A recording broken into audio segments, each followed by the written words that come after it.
বহুতো ষ্টুডেন্টছে ভয় খাই আছিল যে হাফ ইয়াৰলি এক্সাম বেয়া হলে সিহঁতক মেট্ৰিক পৰীক্ষা দিবলৈ নিদিয়ে আৰু ফৰ্ম ফিল আপ স্কুলৰ পৰা কৰি নিদিয়ে। যিসকল ছাত্ৰ ছাত্ৰীয়ে 2026 চনত মেট্ৰিক পৰীক্ষা দিবলৈ গৈ আছে তোমালোকৰ বাবে আহিছে 3টা ভাল খবৰ। তো কি আহিছে আজি ভিডিঅ'টো আমি ডিসকাস কৰিম। তো বোৰ্ডৰ পৰা নোটিছ আহিছে। প্ৰথম কথাটো আমি ডিসকাস কৰো সেইটো হৈছে যে বোৰ্ডৰ পৰা এখন নটিফিকেশন দিয়া হৈছিলে।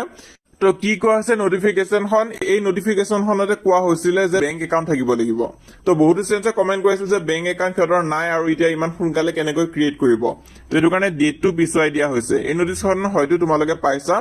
ডেটটো এতিয়া কিমান কৰা হৈছে চোৱা 21 অক্টোবৰলৈ কৰা হৈছে ফৰ্ম ফিল আপৰ ডেটটো।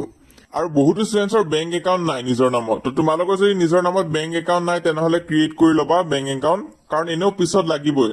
তোমালোকে মেট্ৰিক পৰীক্ষা দিওঁতেও তোমালোকক লাগিবই, কাৰণ যিহেতু পইচা সোমোৱাৰ কথা আছে। আৰু তাৰোপৰি তোমালোকে যদি মেট্ৰিক পৰীক্ষাত 75%ৰ ওপৰত পোৱা তেনেহলে তোমালোকক আনন্দৰাম বৰুৱা এৱাৰ্ড দিয়া হ'ব, যোনটো তোমালোকক 12,000 বা 10,000ৰ ভিতৰত তোমালোকক এটা কেছ প্ৰাইজ দিয়া হ'ব।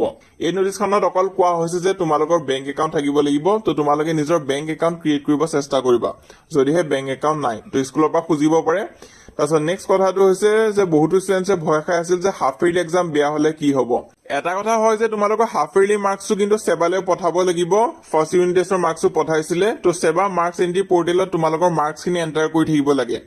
কিন্তু তাৰ মানে এইটো নহয় যে হাফ ইয়াৰলিত ফেইল মানে তোমালোকে মেট্ৰিক পৰীক্ষাত ফেইল হৈ যাবা।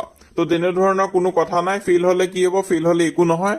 তোমালোকে নেক্সট 2nd ইউনিট টেষ্ট আৰু প্ৰি টেষ্ট এক্সামটো ভাল কৰিব চেষ্টা কৰিবা।